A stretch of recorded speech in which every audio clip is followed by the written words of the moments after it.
I would like to start by saying thank you to you for having me here. As you rightly said, my name is Otumba Pradeep Pahalwani. People are looking at me, what am I saying? Okay. Otumba is a title given by the traditional ruler, aka King, aka Oba, aka Kabiesi. Meaning what? Meaning the local king has a exco committee. In the exco committee, he doesn't have president, vice president, chairman, GS, no. He has people with different titles. So one of the titles is Otumba. Otumba is the right hand of the king. He is the advisor of the king.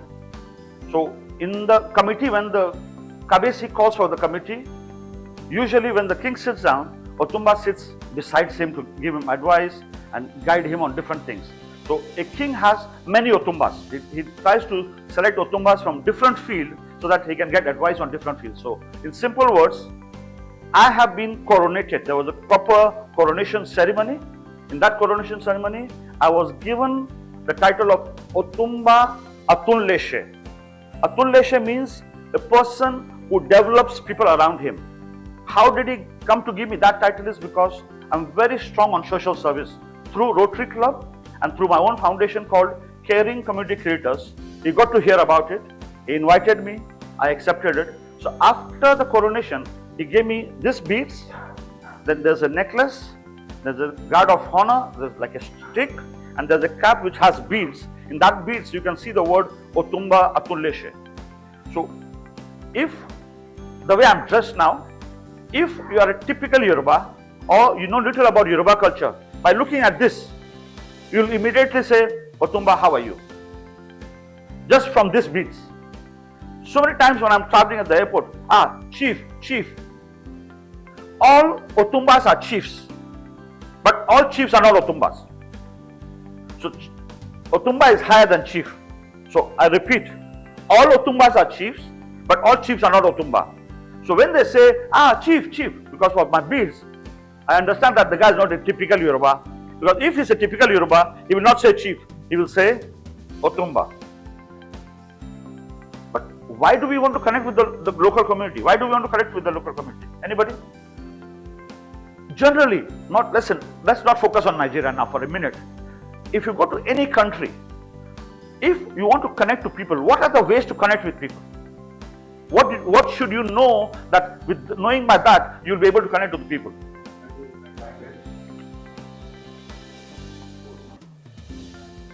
You need to know about their language, sports, culture, music, dressing, politics, food habits, etiquettes. I think more or less, yeah? More or less. So, what we're going to do today is touch on every bit of here and there. Like almost all of this will be touched, or maybe, one or 2 points more, but more or less this is what it is, yeah? We already discussed why. Because we'll be able to connect better, we'll be able to understand them better, because we'll know little about the language, little about the culture, and then we'll be able to connect and be more friendlier with them. They will be more friendlier to us, and we can get things in a better way. Why Pradeep? Why Pradeep Pahalwani? Why does he have to come here? I mean, all of us have spent many number of years here. We know so many things about Nigeria. Some of us also can know the Pidgin English. Some of us also know the Yoruba language and all. So, why am I investing my time here? Why are you investing your time here today? So, I want to give you a caveat here. Whatever I'm going to say today, it might not be new. You might already know it. But there might be some tips and bits you might not know. So, I'm clarifying that I'm no expert. Maybe my knowledge is little different or maybe little more exposed than you guys. And the reason is what? That if I ask you how many Nigerian contacts you have apart from office, apart from your workplace. Let's say you have a vendor, let's say is a banker, let's say you have a clearing agent, let's say you have a supplier and you have your team of people under you. Apart from that, how many Nigerians do you know? Very few. Which is, yeah, that's the normal scenario, that it is very few. But in my case, it's not that case. Why? I'm still belonging to so many committees, which is, most of them, I'm the only expatriate there. Example, Lagos Business School Alumni Association, Toastmasters International, TEDx, Etiquette Club. There are some expatriates there, but Etiquette Club. So I did my masters from Lagos Business School. By the fact of that, I did my 2 years masters from Lagos Business School. All the classmates are my good friends, and among the 60 classmates, parentos law, few of them are very close to me. Like, we are friends. He come to my house, I go to his house, we travel together. His children come to my house. My kid goes and does a sleepover there, etc., etc. Nigerians. So my advantage is that I have found myself into places where I have friends who are Nigerians, who are nothing to do with my business. Those group of people, they don't insure their car with me, because I don't solicit business from them. Because business separate, friendship separate, work separate, friends separate. So because of that reason, because I'm associated with so many organizations, Nigerian Chamber of Commerce, as I also mentioned, TEDx, Lagos Business School, etc., etc. That's why I relate with them a lot. So when you relate with them outside the office, it's very different than relating them only on the workplace. So that is why Otumba Pradeep Pahalwani is here. But as I said, you must be already knowing so many things. So if it's already there, just ignore. What you learn new, okay, keep it in mind, take notes, no issues. Good to go? Okay. So I'll ask the question, if everybody is Indian here? Okay. So if I make reference to India, we are good to go. So let us start by saying similarities and differences between India and Nigeria. Just one by one, let's go. You're saying similarities are the English language. How do you say English is a similar language between India and Nigeria? Okay, so you're saying, okay, Nigeria is an English-speaking country. Yeah. Can somebody say more about this, what he just said? He said Nigeria is an English-speaking country, because I said, let us have a similar, either give me a point of similarity or give me a point of difference, right? He said similarity is that India, we speak English and Nigeria also speaks English. Does anybody have any comment on this? First time somebody is coming there, It is normal. Even in India, when you speak Hindi from a particular state to other state, it changes, right?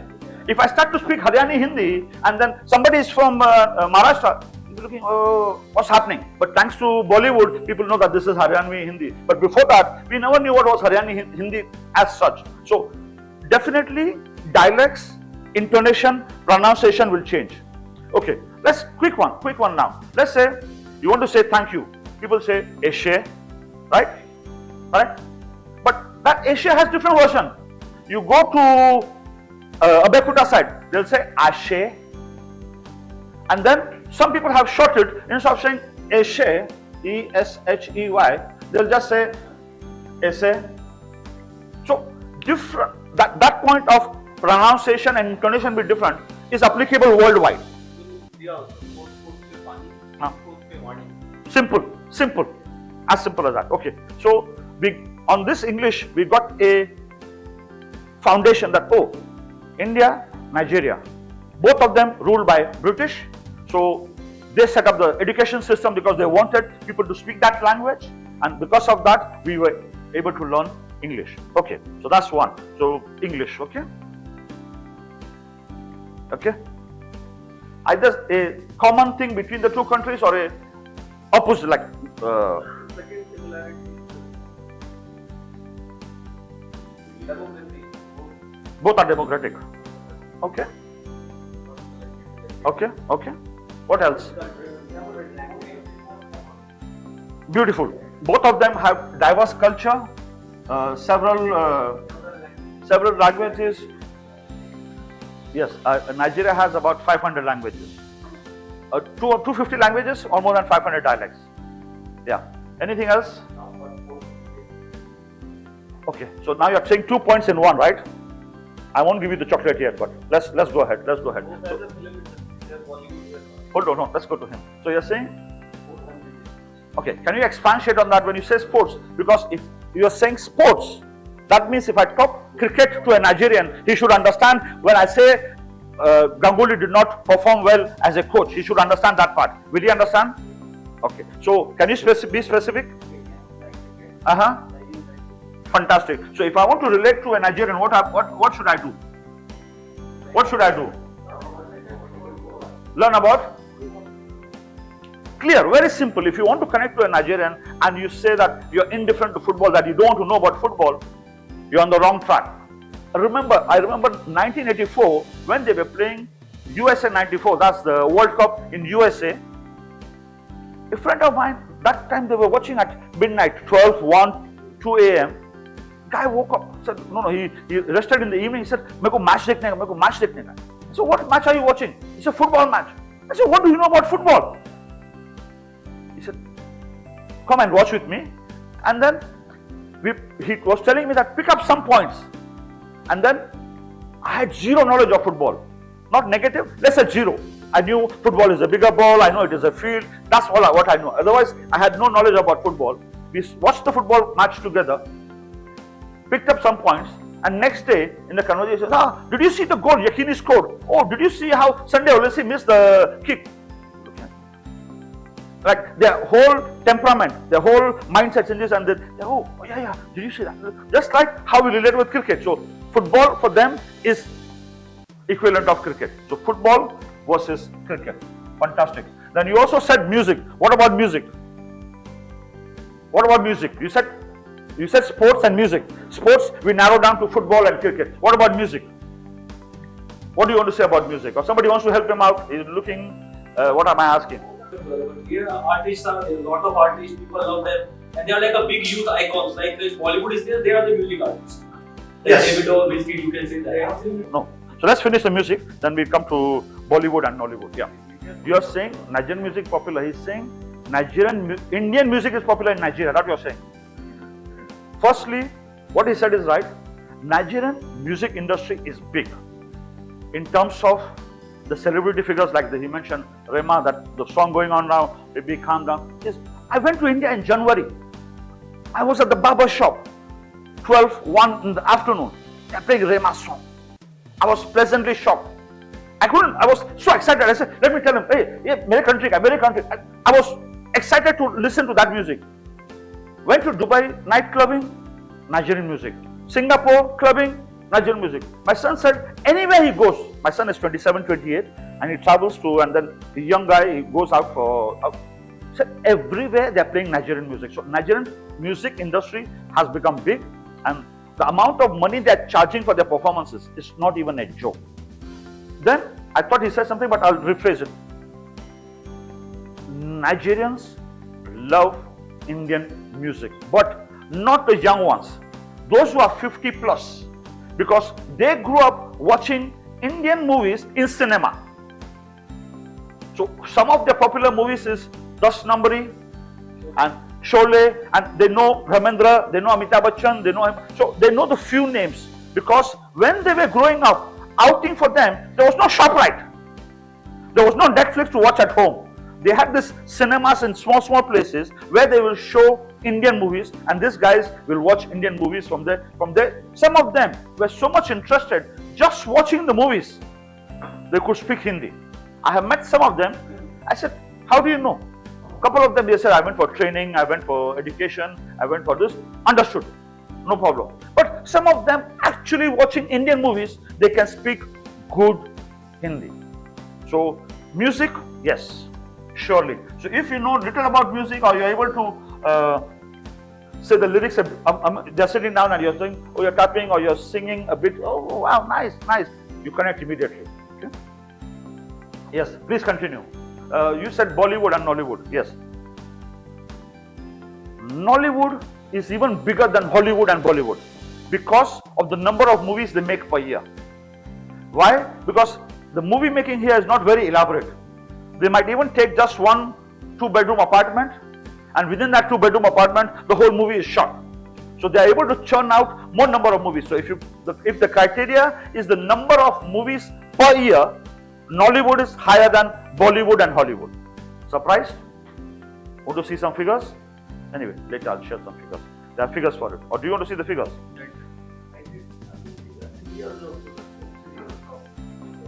Okay, so that's still the Bollywood, Nollywood. It goes on, yeah. So after the script, joint family. Yeah, joint family. Yeah. Huh?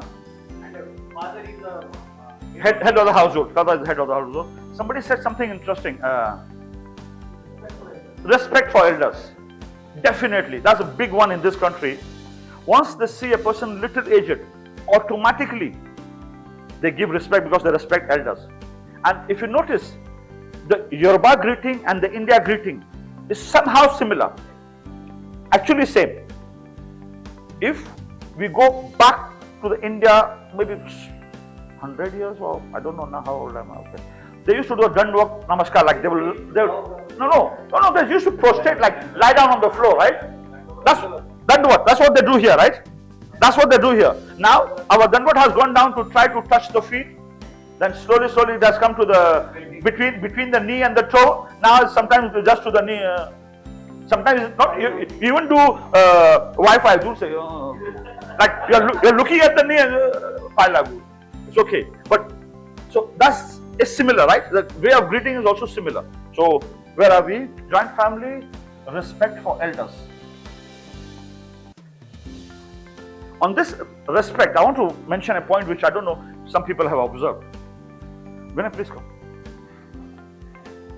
Me and Vinay are discussing, yeah, and there's a passage, and he wants to pass, and passage is narrow. In India, he will say, "Excuse me," and he will pass from here. Nigeria will never do that. He will wait. So what are you waiting for? What are you waiting for? He does not want to cross the way. He wants him to move forward or me to move forward so that there's space from the back or place from the back here, or I give him a clear instruction. Okay, pass now. Very hesitantly he will pass. He will try all his best not to cross the path from like this. He will try to go from here, try to go from here. Respect. That two people are talking, two people are discussing something, I should not cross. But India, we easily cross because that's not our culture. I mean, in our culture, we don't, it's okay, excuse me, and then you quickly pass. So, you bend down a little bit. yeah, because it's a respect. It's a respect. That's why I took it up when the respect for elders came as such. Okay. You said about soap series. That's I'll put it in the same in Bollywood and Nollywood. Yes, fair enough. Yeah. That's what they do here. Okay. I want to hear a particular word related to dance. So if I hear that word, okay, let me entice you guys. You guys are thinking I'm not serious. I have chocolates. Don't worry. If I get a good answer, the chocolates are being given. Okay. Give me a good word about dance. No. I'm not saying another English word for dance. We are discussing the similarities or differences between the two nations, right? So we said all these points are discussed. So somebody mentioned dance. So regarding dance, I want to hear something. No tribe, yeah. People might wish to dance, but they will hesitate to dance. It is old time. Dancing is in the blood. It's for him. Oh, yeah, say it again. Shh. One house, he has it. One house, yeah. Sometimes no music. How many of us have been to Idumata market? Music or no music? They are swimming and it is very rhythmic. You don't need a salsa teacher or a Bharatanatyam teacher for them to get the rhythm. They have this music sense inside their blood. Yes or no? That's why he got the chocolate na baba.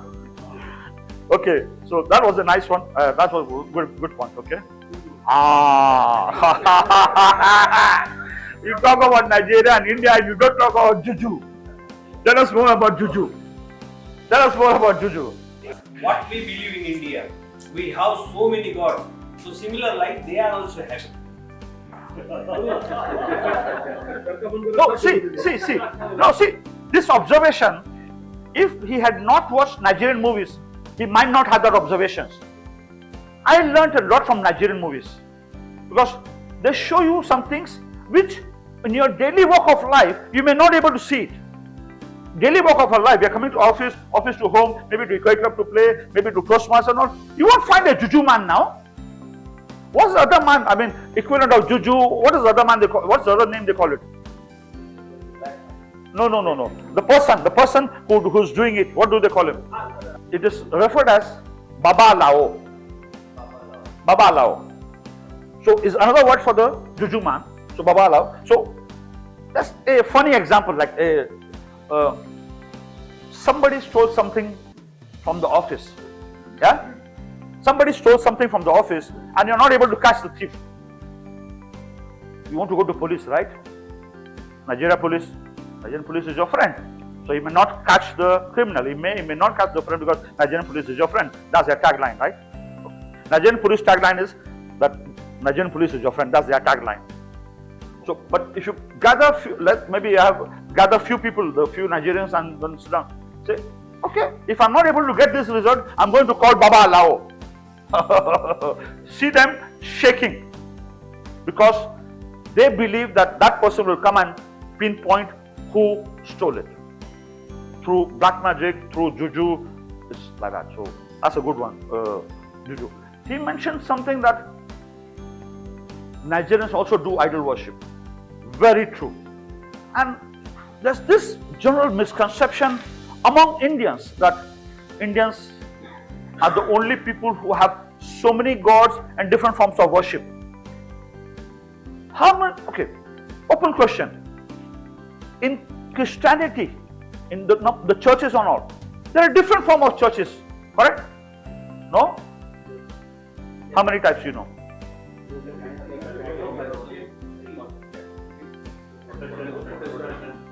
At least you know the fundamental that they are there. The whole list is long. Some of them will worship Jesus, some of them will worship Mother Mary. Some of them will have an idol, some of them just have a cross. Okay. Any Jain people in the house? Jain? No Jain. Okay. There are certain segment of Jain, they don't wear slippers while going to the temple, they don't wear slippers. Do you know there's a church here who when they go to the church, they don't wear slippers? Are you aware? Are you aware? They don't wear slippers to that church.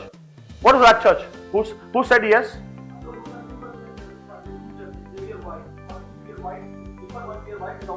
Exactly. So they're known as the white garment church. The white garment church. So if they said I'm worshiping at the white garment church, it means when I'm going to church, I won't put on my footwear.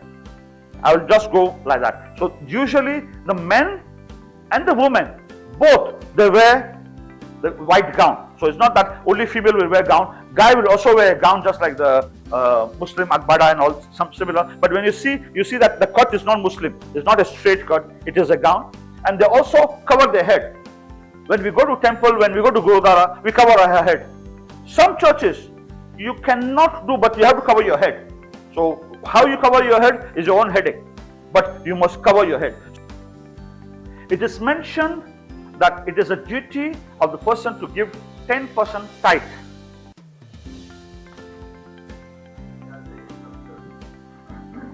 Who said that? Okay. Yeah. So, Bible says I'm supposed to pay 10%. Some of them, I mean, there are good eggs, there are bad eggs everywhere, good apples, bad apples everywhere. Some churches have made business out of it. In India also, are they not the Gogi Babas who are just collecting money to make money out of it? Similar thing here. We are saying, oh, Baba Naisa here. What about some pastors are doing the same thing? Similar thing or the same thing, right? How they collect tithe, you'll be shocked. They have dedicated marketing team. They have dedicated customer experience team. They have dedicated account officers to run this whole paraphernalia of tithe. So if your name is registered and you have not paid within the 10 days of the following month, they follow up with you. They follow up with you that what happened, this and that, and sometimes they even put fear into you that if you don't give, God will be angry. Is that not some Dogi Baba that to do the same thing? Put fear into your body, do this, otherwise this will happen, do like this. So How are we different from some other people? Just because we don't have knowledge does not mean it does not exist. Right? On that type thing, every Sunday, there are somehow those who are money making in that Sunday service, that thing will come up in one way or the other way. If he doesn't want to mention clearly, so oh, fantastic, let's give a round of applause for Mr. Pradeep. Last Sunday, he gave 1 million naira to the check as part of his tithe, and then he got a government contract worth 2 billion naira. Clap for him. Clap for him, no? Clap.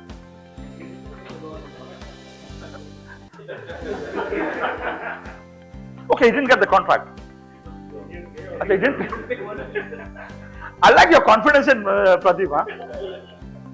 A lot of confidence. Some churches, which are referred as new generation churches, they are referred as new generation churches, they are trying to change the narrative. So the pastors are a bit younger, the pastors are more educated, their focus is on community building. Their focus is to change the mindset of the youth. So most of these churches, the key point they want to drive to the youth is positivity. What they want to drive is positivity. So after that church, when you are in that church, when the pastor is speaking and all, it is as good quality as a good motivational speaker. That is why you notice that the market for motivational speakers does not exist in this country. In India, we know so many motivational speakers, right? How many motivational speakers we know who are not pastors here? At least I don't know any. I don't know any who's making money from motivational speaking. I don't know any in Nigeria. Why? Every Sunday, the pastor actually turns himself to a motivational speaker. And more often than not, he is radiating, his transferring positivity into the youth. So he is using the power of attraction. He is using the power of visualization. You know, that's visualization. So visualize this, write down this, think about this, and the things will happen to you. This Hindi film dialogue, Shah Rukh Khan, if you think about something, so that concept, which is actually practically it works. If you think of something and you're positive about it, you will see, you will get things coming to your way on that. So they preach that one a lot, and the youth of those churches, they are very well behaved, they have a good mindset, they have the thought process of learning, they have the thought process of growing through hard work, not the other way that I want to make money quickly. Those churches also have education program for their youth. Those churches have also tried to change the narrative on the polygamous society. Polygamous society means, we know polygamous society. Yeah. So they are trying to change the narrative of the polygamous society also, that one husband, one wife. Because they have noticed that a polygamous society has its own benefits, but on the side, it has its own negative side also. So they are the new generation churches are doing two things: working on having against the polygamous society, saying, okay, one husband, one wife, and they're also now trying to put them into that work hard. When you work hard, you will get success and you will be happy in life. That's what the new generation church are doing. So when I said earlier, some churches are not good and all, there are some churches which are very, very, very good on that. The churches are so strong that the biggest mosque here, the Nasfar, they actually changed their worship day from Friday to Sunday, because they were losing customers, they were losing clients, they were losing worshippers to the church, because a lot of church are very fancy churches, big halls, air conditioned, hostesses around you, good paraphernalia and all this. So they started, and motivational speakers there, and that Muslim preaching, there's not too much of motivational as this church pastors. Some of them are fantastic orators. How many have heard pastors speaking a bit here and there? Nigerian pastors, nobody has heard them speaking? Yeah, TV. Kind of, yeah. Carols, praise worship. Praise worship is so big Anup Jhalka will be ashamed that where am I in that industry? Here the praise worship, the bhajan mandali here is so big because of the music. There are events, major events where you have 1,000, 2,000, 5,000 people, 10,000 people. Just no preaching, no grammar, only praise worship, only bhajan mandali. And if you see their equipment, and some of the bhajan singers, singers, they are celebrities, like they are branded. Oh, who's coming for this? Oh, this guy is coming. Oh, I'll be there. Why? Because this guy is there. Similar to, okay, I'm going to Bhajan Sandhya, Anup Jhalka will be there, I'll be there. Oh, I'm going to Ghazal, this guy will be there because he's branded for the Ghazal, he's branded for the Bhajan. Similarly is there. So, there are so many similarities, right? Even in the worship, in the way we worship, no footwear in some churches, covering of head, Holy Communion, holy water, bhajans, praise worship, mala, so many things. But sometimes we have this misconception, oh, we do a certain way, a deity worship. This is how much you know. From there you can make a point about that. That's fantastic. Nice. So can we continue our line? I want to stop on the church matter now. Okay. So tell us about dressing. What are you trying to say about the dressing?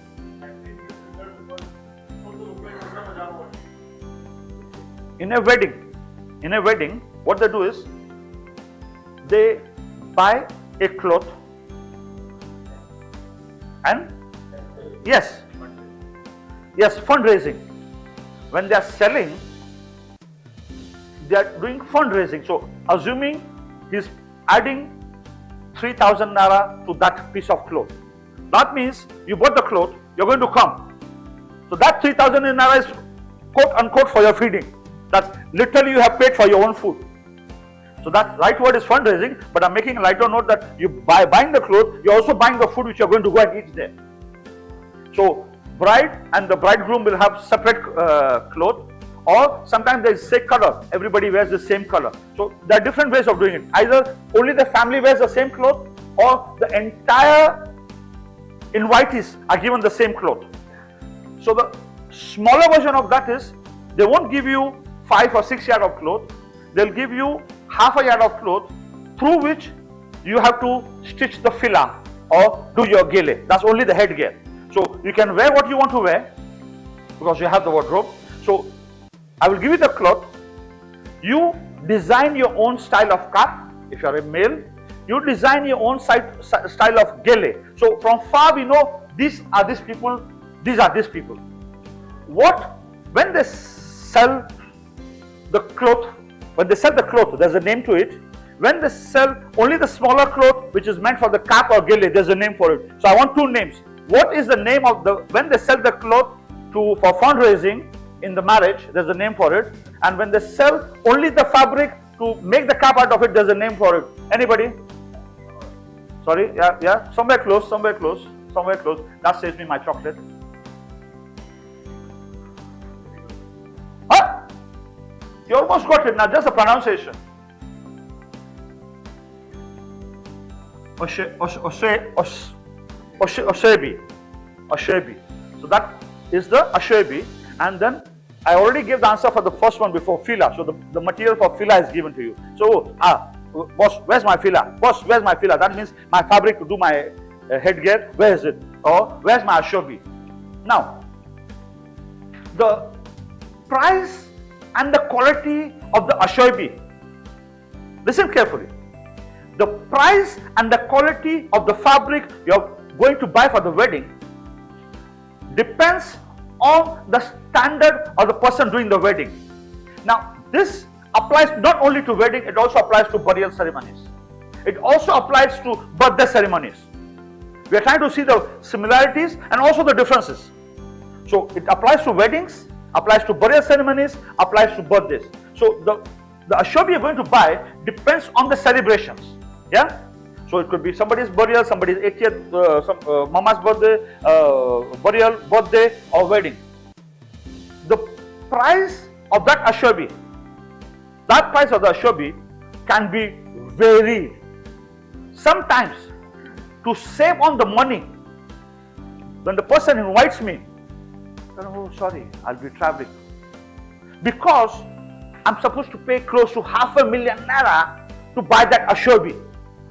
So I'll say, oh, I want to come. No problem. No. Oi, 15th of October. Oh, I'm traveling to India. Sorry. It's okay. I've saved my ₦500,000 because that cloth is going to add to my wardrobe. But I know that 500,000 naira can buy good things for me. That is my choice. But if it's somebody close to me, somebody I think I'll benefit from him, or somebody I cannot do, I have to pay that ₦500,000. So I'm just giving an example. I've come across this. So the price may vary from anywhere to anywhere. So the quality of the fabric will vary and the margin will vary. When I said he's collecting 3,000 naira extra from you, he's just going to give you jollof rice and chicken. Don't expect salad and all the lot of paraphilias. But if I'm collecting ₦500,000 naira from you, expect minimum 4 lines of buffet. Nigerian, continental, Chinese, live kitchen they'll do for you, and all this pepper soup, desserts, cocktails, all will come to you. All will come to you. In a typical party setting, let's say it's a burial ceremony. Yeah? Let's say it's a burial ceremony. Tables are allotted to the children. So if there are 5 siblings, so 5 siblings are allotted table. Okay, you have 4 tables, you have 3 tables, you have 4 tables. So to take care of that guest in that event, to take care of the guests at that burial event is the responsibility of that children. So I, as a child of that person, I invited 60 people. They are feeding, their drinks. I have to take care of it. I have to call it. It could be a different caterer. Oh, you are my brother. Okay, you want to call AAA for catering? No. I'm going to call Spice Food for my catering. Oh, you want to only do 3 dishes? No. I'm going to do 5 dishes. This my friends. No. I'm going to do 5 dishes and minimum 2 desserts. It's my choice. So my friends are separate. Your friends are separate. Your caterer is different in the same hall. Okay. Very interesting about burial, which is totally different from India. We don't spend so much money on burial. The amount of money spent on a burial here is not even a joke. Let me tell you how it works. For the burial ceremony, an actual committee is set up. Are you with me? A committee is set up in which family members and the elders of the village are part of the whole committee. What is the work of the committee? Basic work of the committee is to raise money. How do they raise money? They say, okay, he is a bank manager. Okay. All right, you're going to bring 20 million naira. Okay, you're still just finished your school and everything. Okay, you bring 5 million naira. So, depending on the position of the child at the workplace, they assume, because they'll run out the whole budget. Then from that budget, they will now compulsorily give amounts to be paid, and you don't have choice.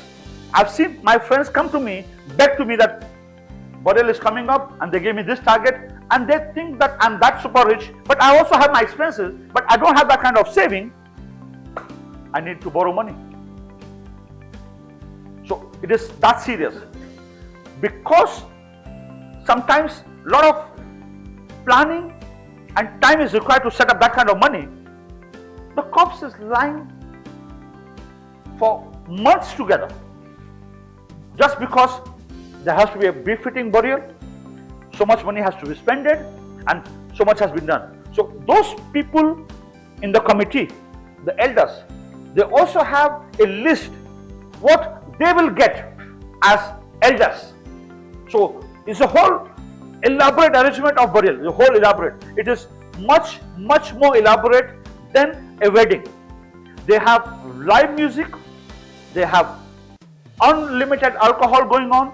They have variety of food going on, and sometimes who have money, they may call the big music artist, whether it is for a burial ceremony, which is total. We are trying to see the similarities and differences. So the difference is, India burial ceremony, nobody spends like that, nobody plans like that, nobody wastes like that. But here it happens. Here it happens. While saying this, something came to my mind now. I said, the guy came to me to borrow money because he doesn't have savings, right? So I want to talk on that savings part of it. Yeah? Yeah? India also, earlier, when the person is 90 plus Mm-hmm. or 100 plus, Mm-hmm. they used to go with the band baja. Celebration of life, call it. And here also, when you see a banner, Yes? they will put 90 plus. Yes? It's celebration of life. Some budgets of burial ceremonies here, and nowadays it's become a culture. It has become mandatory to invite a grade MC.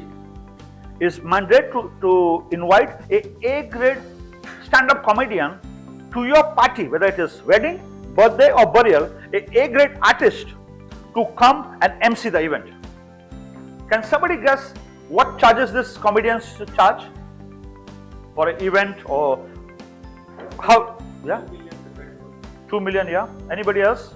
The comedians, stand-up comedians, MCs, for, because it's compulsory. No event, even if it's a small event, you call the small guy. If there's a medium event, you call the medium guy. If there's a big event, you call the big guy. So they charge you anything between 250 million to 10 million naira, depending on where you are. I mean, who's inviting? Yes. And this all has happened in last 25 years. Before 25 years, this was not existing. The stand-up comedy, the MC part of it did not exist. But now, if you go to any event, it's incomplete without a MC stroke stand-up comedian.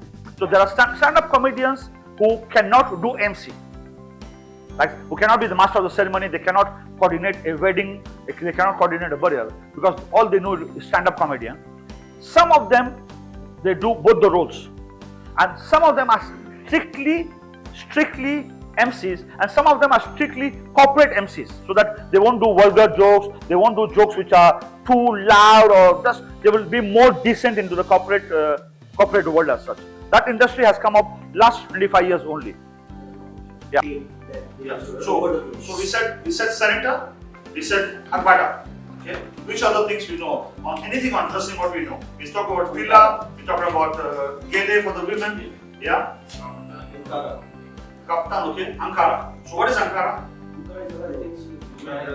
It's a fabric. Ankara is not a woman dress. Ankara is a type of fabric. Ankara is a type of fabric. Okay. What else we know about dressing clothing? Yeah. Let me test some. What is this? What fabric is this? No. Somebody's feeling sleepy already.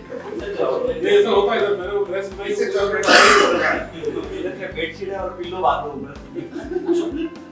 talk about Ankara is a fabric. So this is Ankara fabric. It has different type of colors. So this is Ankara fabric. What you saw out of it is up to you. So from Ankara fabric, I sewed this cap. No sir, yes sir, ऐसा मत करिए sir. ये आप bedsheet तो Ankara था sir. ये chicken बोला बरोबर इंडिया वर्ड है. यहाँ का क्या वर्ड है? ना. सिंपल है. थोड़ा सस्ता वर्ड है but ठीक है सर. ऐसा वही. Lace. This is lace, but lace में भी quality है. For 5 yard, it can go from 20,000, 30,000 to 2-3 million naira for lace for 6 yards. This quality is amazing, different quality. You are made in Nigeria or outside? Everything outside. Impression of the hand is the same. So they will either take 100% cotton, chiffon, georgette, silk, and now what has happened is, because this looks nice and everything, China and India have started printing this on a fabric, but which is not tie and dye. But if you look from far, it will look tie and dye, but it's actually printed in the fabric, which is like, I would call it totally fake. Because it's supposed to be tie and dye, not tie and dye, but you're giving this, okay, let's say this is the same design, They will go and print it in the machine on the fabric, and from far it will look like tie and dye, but it's not actually tie. Okay, the last one. What fabric is this? ये कपड़ा पूछ रहा हूँ मैं, purpose नहीं पूछ रहा हूँ.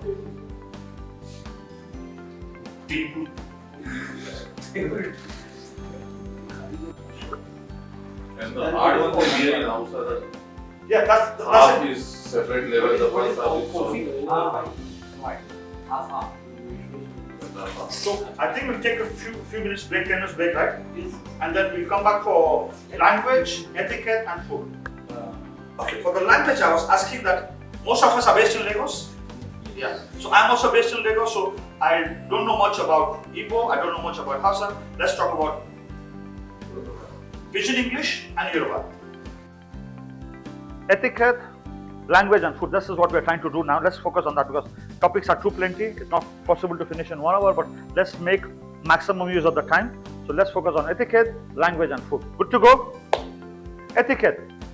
Some part of etiquette we discuss 1 or 2. So quickly, 1, first they respect elders. Yeah. Second, they love greetings. We discussed that.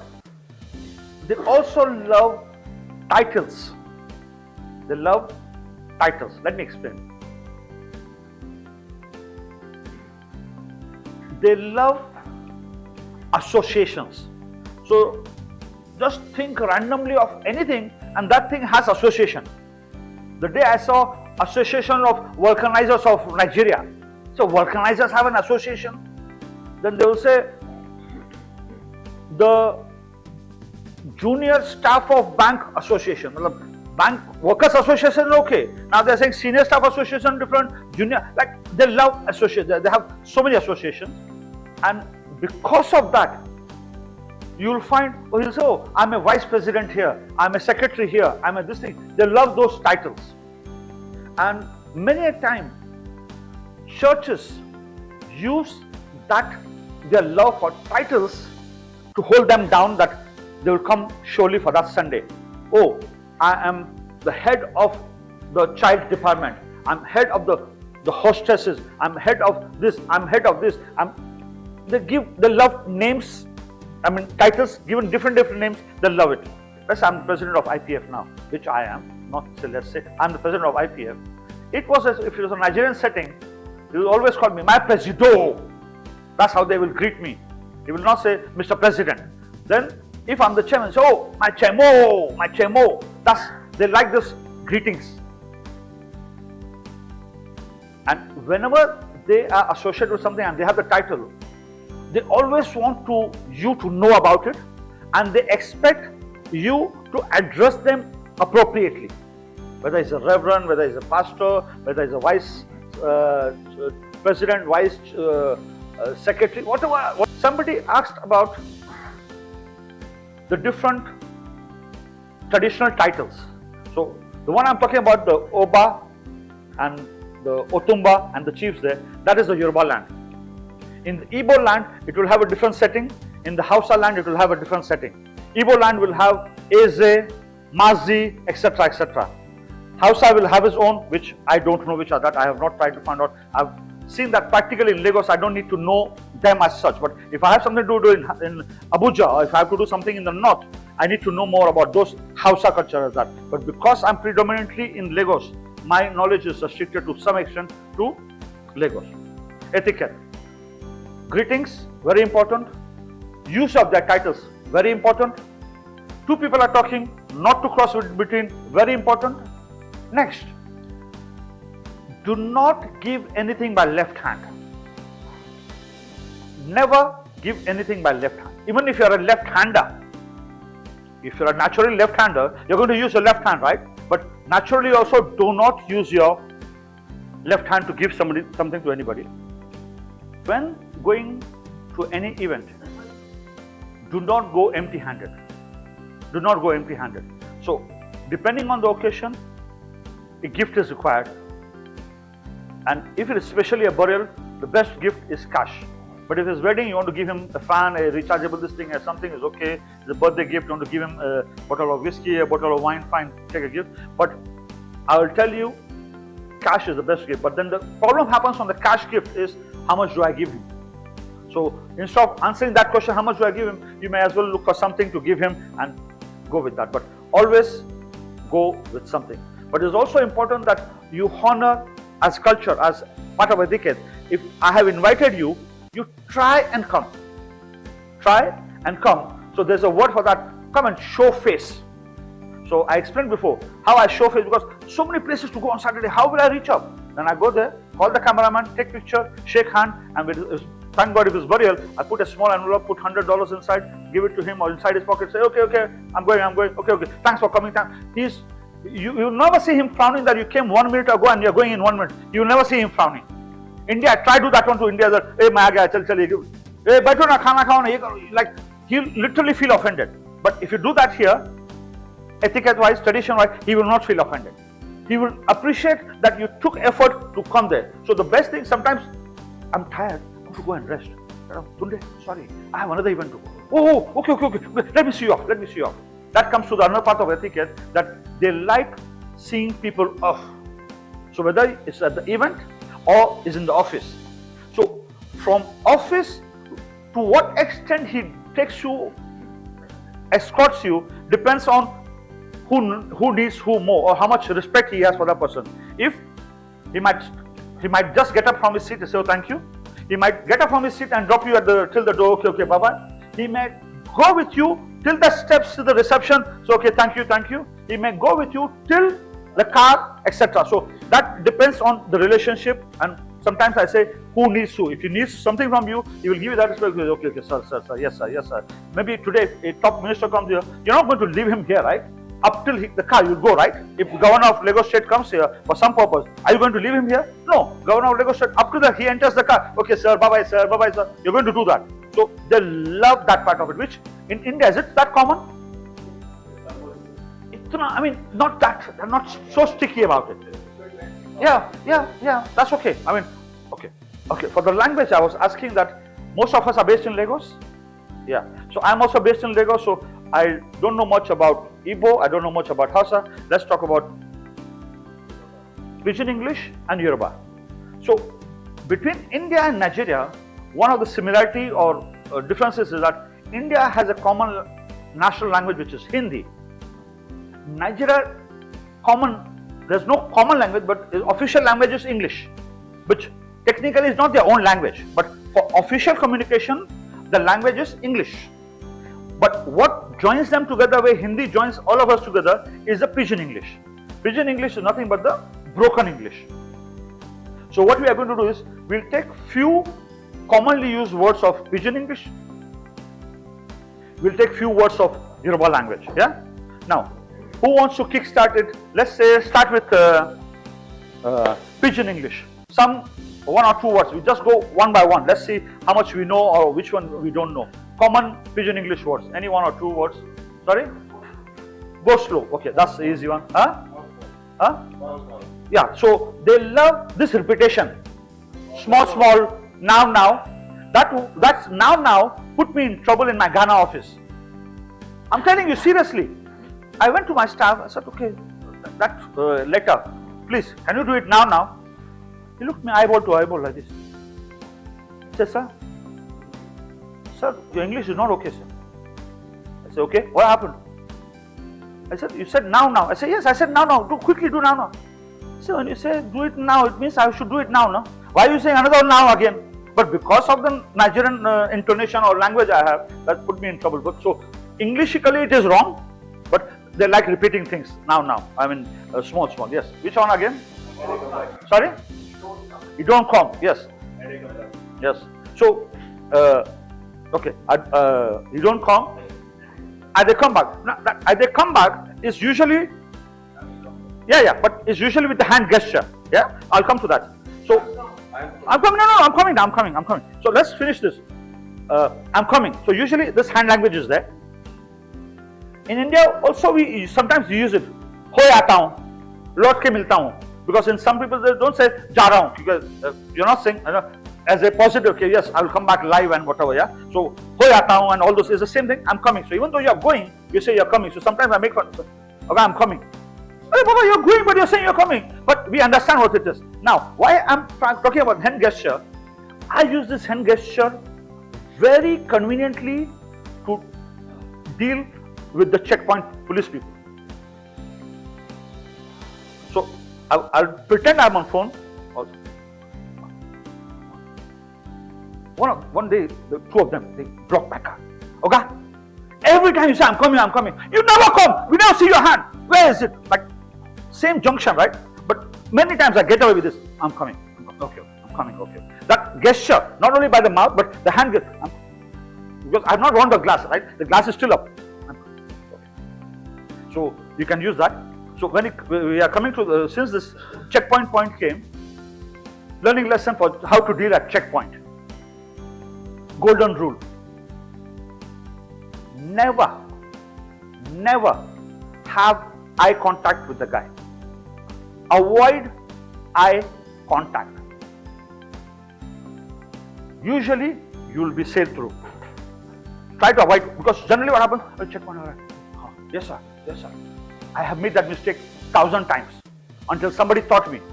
Because every time you have contact, they will stop you, this. Then literally I used to keep some change. Give him, he goes, then I feel happy that I dealt with him. I sat down with somebody in the car and I did the same thing, thinking that I know the ropes, I know the tricks. The guy goes, why are you giving at every checkpoint? I said, but he's asking me now. He said, you're the one inviting him. I said, how did I invite him? He said, eye contact. He said, okay, we are still going further, right? I said, yes. Next checkpoint, don't have eye contact. It's okay, I'll not have. The guy did not stop me. They might stop you again, it's not 100%, but I'm telling you what works. So, one, no eye contact. Second, try to get his name. Try to get his name. So, if you're forced to have a conversation, then you use a pidgin English. Oga Dipo, how are you? Oga Oluwale, well done. Oga Smith, long time no see. I've not met him before. That's the way they greet here, right? Oga, long time. I've not met you before, yeah. That day I took one Indian guy to one nightclub. The guy at the gate said, Oga, long time no see. As if I'm coming to that nightclub every day. I go. Not that I don't go, but the guy saying, Pradeep, you go there every day. I said, wait, let's go inside. Everybody's going to say like that only. I said, okay. Tomorrow you come on your own. See, they're going to greet you the same way. So that is the way they say, okay, long time no see and all. So where were we? Police. No eye contact. Look for the name. And the pidgin English has a lot of words, right? My advice is, try not to cram all of them. But whatever few words you want to catch up, pronounce it properly. By the time you pronounce 2-3 words properly, they think you know the fucking whole language, like, hey Baba, you know too much, you know too much. How does he know that that's the end of my vocabulary? He doesn't know that after that if he starts talking, I'll be looking whether he's talking German, because I know a French little, so that will become a German for me. I've not understood a word what he's saying. But because the way and manner I spoke, with my intonation, he thinks that I know too much.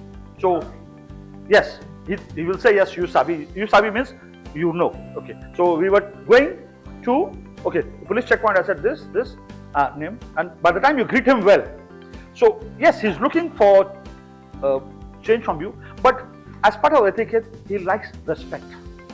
So you greet him, how come? For me, what works is, how now? Just 2 words. Yeah, how far is coming?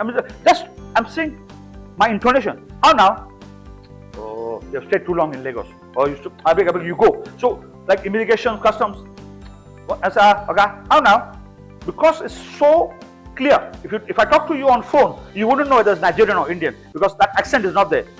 You go, you will spoil my market. Like, spoil the market in the sense, people coming behind you, they will see that I've left you scot-free, they will also want to go scot. You go ahead, you go ahead, you go. So, whatever little words you want to catch, try to speak nicely, in the sense, correctly. So, the good words are, how now, how far, well done.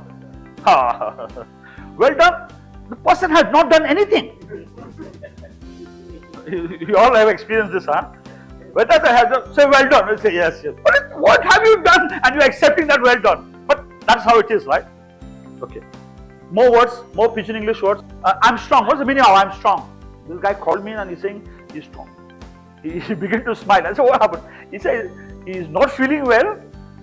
But why did he say he's strong? He said, no, just positivity, that vibration should be there. Okay. So next, which other words? How now or how far is like a universal question, like anything. It means depends on what you're expecting from him. So how far? It could also mean that I send you somewhere. How far on that journey, right? Like I send you from Ikeja to Erikmo. How far? He will say, okay, I reach Overlande. That's actually supposed to be the answer, right? How far means distance-wise. But this could also mean an update. How far? Because he knows what he's supposed to do, he will now give you a report on that one. Suppose he has gone for the sales meeting or sales call, or he's gone to the bank. You say, oh, Oga, okay, how far? Oh, I've withdrawn the money now, Oga. I've deposited the money. So the word, Oga. What's the meaning of this? No, this word. If somebody's asking, how are you? Or how you there? Or how far? Say, I de campe. How many people have heard that one? I de campe. Campe means I'm solidly okay. I'm comfortable. Like I'm okay. I'm comfortable. Like, not that I'm just okay. No, first class. I'm doing first class. You know, it's like I'm doing first class. I de campe. Sometimes if he's physically there, he'll use his hand, because they use a lot of physical gestures. They use, when he said my presidente, my chemo, and he said de campe. So he likes to shake his hand like that. De campe. So that means he's comfortable. He's okay. What do they use a lot? They use etiquette. Never do this to any Nigerian. Never ever. Golden rule. No matter how angry you are, is a big insult. Especially you are an Indian and then you are in Lagos and you are doing this one to somebody. No matter what transpired or whether he will become physical. He will become, because it's a big insult. Like, okay, having said that, Bushman is also very, very hard. That abuse is a hard abuse. Are you mad? Are you mad also is the tone. Your tone will say it. But that Bushman is a big abuse. So be careful while saying something, because my observation is that when I say something to somebody, they say I have a little funny bone, right? So I say it jokingly or something. Then somebody tries to copy me, and the guy said, yeah, I said the same thing. Why are they getting offended? And when you said, he didn't get offended. I sensed something, and then we said it, because what you say and how you say, both of the things matter, right? So he said, what did you say? Are you mad? So are you mad is correct English, right? Are you mad? But the pidgin English version is you dey craze. So if I tell somebody you dey craze, so my tone will tell him how serious I am on that. Instead of saying, are you mad? You dey craze. I use it a lot, but I have my timing. I have my timing how you. So be careful how you use this, especially the abuse. But this Bushman, very hard. Like, just take it out from your vocabulary. Just take it out from your vocabulary as such. Huh? JJC, yes. That Johnny just come means a newcomer. So by the time you're speaking to somebody, he senses your body language. This guy in a JJC means he's a newcomer to the country, he's a newcomer to the environment as such. Yes, that's JJC. Yeah, JJC. Abi. No. It's pidgin. Abi means. Abi is actually a question mark. Abi means. Is it? Isn't it? Hold on. Is it or isn't it? So I'll say, Abi, I lie. I met you the other day, Abi. So, is it or isn't it? I told you to go and pick that one for me, Abi. So, is it, isn't it? Yes. So that's the meaning. That's the meaning. Yes. Now tell me, what's the meaning of japa?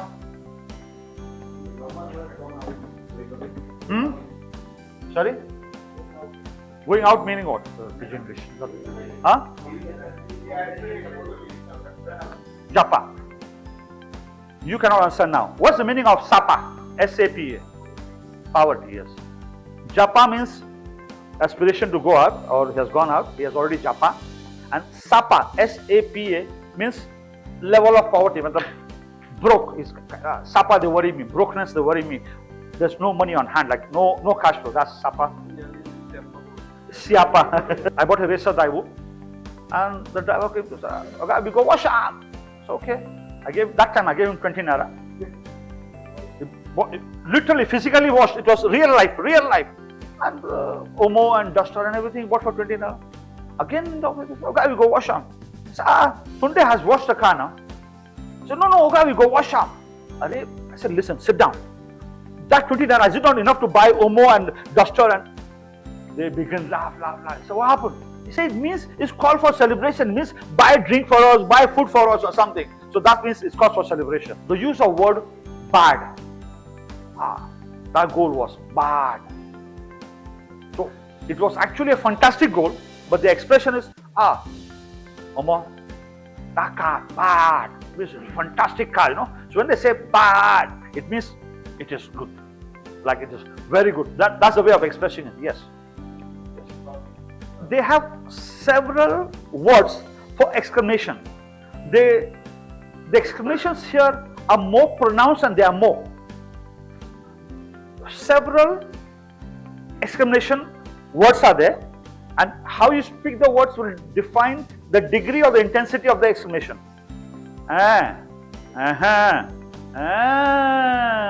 Okay. So there are different. So that wow, they also spell it.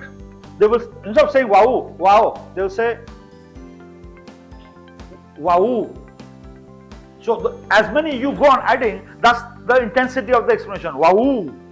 Oh, this guy won a lottery. Wow.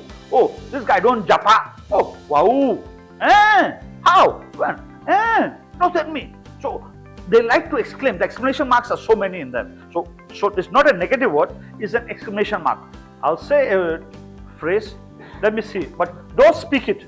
Raise your hand, because this is at stake now. Cut soap for me. Show me the path. Show me the road. Show me the way. How did you make that money? How did you do it? Let me tell you the reference for it. Earlier, he mentioned about Juju. I said, Baba Alao, Juju man.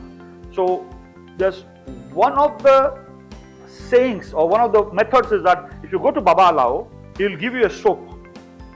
And he will tell you, bath with soap 2 times a day. It should be before sunrise. It should be after sunrise. There should be this.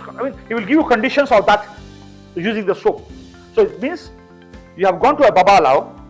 He has given you a soap. You have used it and you have that soap. So I'm not telling you, boss, cut soap for me. So that means show me the road.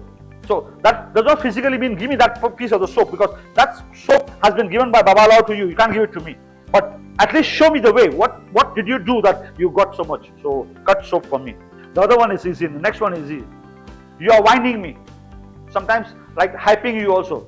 I say, well, this shirt is nice. Are you whining me? Like, my shirt is not that nice. Why are you hyping it so much? Like, you're whining me. Okay? I come to your place. Then I say, okay, bros. Bros is my favorite word. I say, bros, I meet you well. Meaning what? I meet you well. Huh? No? No, I meet you well. M-E-E-T. I meet you well. No? No? Something like that, but not, you're not on the gang, on the point. You are partly there. Huh? Not really, but part of it, but more. He's more on that side, yeah? It means you are eating something. I meet you well means I don't mind joining with you there. I meet you well means I meet you eating. Like you're eating something, I meet you well because you have food on your plate. I meet you well. So that's the meaning of I meet you well. Don't fall my hand. Yeah. Don't disappoint. Yeah. Who said that? Usually in our case, how it happens is, my driver is doing kabu kabu. It means he is using that car to carry passengers up and down. So kabu kabu is a private car trying to do pick up and drop. Mago mago, yes. Mago mago is corny. You're very corny. This guy is mago mago. That's his ways are not straight. He is a corny person. Be careful of that person. This guy na mago mago. Somebody said one chance. You said one chance. Hold on. How many people know the meaning of one chance? You are at the bus stop. You enter the bus, and that bus is a trap. All the passengers inside are thieves, but the driver, the conductor, you see one old lady, you see one young lady, you see one man, you see a child. You will feel that they are normal passengers. They will be even dressed like a normal passenger, and that's a trap. They will take you, take your phone, throw you away. But the other version of it that is that if you happen to fall a victim of a scheme, this is a scheme. But one chance is, that's the name of that scheme. One chance, entering the bus and they dump you away. That's one chance. But it can also refer, oh, you're dealing with coyote. That means, oh boss, you have entered one chance. Means you'll be duped.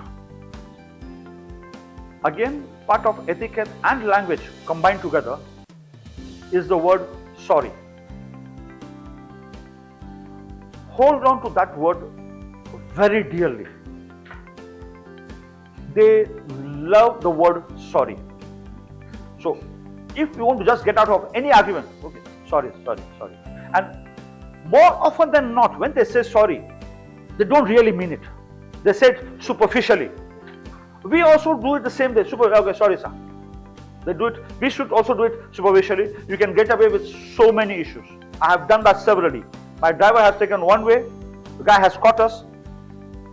Instead of arguing with him, sorry sir, my driver, sorry. I will sack him tomorrow, but it's okay. But I'm sorry, sir. I saw his signboard is there. It's a mistake. I'm sorry, sir. You're a nice man. Please go. It's okay. So I've gotten away with that word saying sorry. I've gotten away from situations where I would have wasted time or wasted more money as such.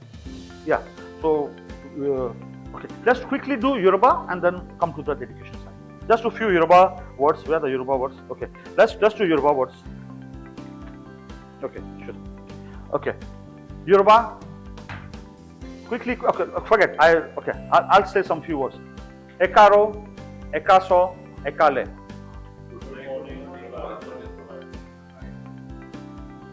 Kilode, kilonshele, kosikoko. Kilode. What happened? Kilode, what happened? Kilonshele. What is happening? Kilode, kilonshele, kosikoko. Nothing happened. I mean, everything okay. Kosikoko. So you're saying something. Okay, give me 10,000 naira. Kole work. Can't get 10,000 naira for me. Like kole work. Lagbara Allah means by God's grace. Every small time they will say, by God's grace. Lagbara Allah. Parabale means take it easy. Parabale means take it easy. She o wapa, are you okay? She o wapa, mo wapa. The way I said sorry, hold on to sorry, you can hold on to pele. Pele means sorry. So if it's even sometimes better to use pele, means even you're connecting more. You're not only saying sorry, but you're saying sorry in the local language. So pele. So as I said, even the few words you can catch, but say it properly, like with the proper pronunciation. Sometimes I have problem with Ubers sometimes. When I'm talking to them, I'm explaining them where I am in my pidgin English. When I come down, they pass me. Say, Baba, me. So no, it was a Nigerian guy talking to me. Because I'm trying to explain him and I'm using proper pidgin. The guy passes me, says, no be you. It was a Nigerian guy speaking to me. I say, use your sense. What is the name on the Uber? This Pradeep Pahalwani. Is a Nigerian man behave Pradeep? Say, true, I didn't realize. But I was, your voice, from your voice, I couldn't know. So the little you know, try to speak in a good language. Okay. Quickly, I will do the difference between Indian and Nigerian education system.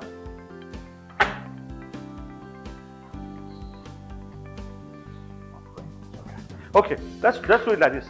In India, we do 10 plus 2 plus 3, correct? 10 plus 2 plus 3. We understand this one, right? 10 is school, 2 is high school, remaining 3 for graduation. That's 15 years, am I right?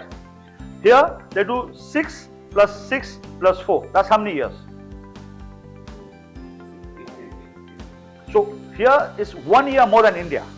So what they do is, first 6 years is primary, second 6 years is secondary, then next 3 years, sorry, I'm coming. First is primary, 6 years, then next 3 years is JSS, Junior Secondary School, JSS 1, JSS 2, JSS 3, and then the next 3 years is HSS, Higher Senior Secondary 1, 2, 3, and then they go for BSc, that's the graduation.